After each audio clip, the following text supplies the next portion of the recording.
পশ্চিমবঙ্গে নির্বাচন হবে আর রক্তপাত হবে না, এটা কি তৃণমূল কংগ্রেস চায়? আজকে পশ্চিমবাংলা শুধু নয়, ভারতবর্ষের বিভিন্ন রাজ্যে উপনির্বাচনের রেজাল্ট হয়েছে। আমার এখনো পর্যন্ত কোনো খবর পাইনি ওখানে কোনো ঘটনা ঘটেছে, কিন্তু দুর্ভাগ্য আমাদের পশ্চিমবাংলায় একটা উপনির্বাচনে একটি ফুটফুটে ক্লাস 4-এর 9-10 বছরের বাচ্চা মেয়েকে খুন হতে হলো। অভিযোগ কি? যে তৃণমূলের ছোড়া বোমের আঘাতে ওই বাচ্চা মেয়েটির মৃত্যু হয়েছে। হ্যাঁ, আমি আবারও বলছি, পশ্চিমবঙ্গে নির্বাচন হবে আর পিছড়েবাগের মুসলমান খুন হবে না, পশ্চিমবঙ্গের নির্বাচন তো অসম্পূর্ণ থাকবে।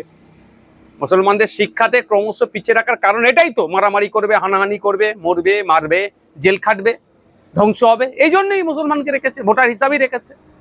মারামারি করার জন্য লাঠিয়াল হিসাবে বানিয়ে রেখেছে, মানুষদেরকে করার চেষ্টা করছেন। আমরা যারা এর বিরুদ্ধে কথা বলি, ওই জন্য আমাদেরকে দোষারোপ করা হয়। এই যে ঘটনা ঘটেছে, রাজ্য সরকারকে প্রকাশ্যে ক্ষমা চাওয়া দরকার। সাথে সাথে ওই যারা দুষ্কৃতী সমাজ বিরোধীদের দাপাদাপি যারা চলছে, তাদেরকে ঘাড় ধরে জেলের মধ্যে রাখা দরকার।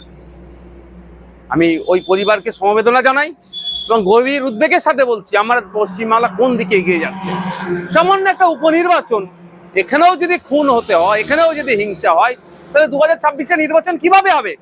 ইলেকশন কমিশন অফ ইন্ডিয়া কি করছে? সম্পূর্ণরূপে পশ্চিমবাংলায় শান্তিপূর্ণ নির্বাচন করতে ব্যর্থ হয়েছে। আমি আশা করবো এর থেকে শিক্ষা নিয়ে আগামী দিনে 2026 নির্বাচন আসছে, শান্তিপূর্ণভাবে নির্বাচন করবে।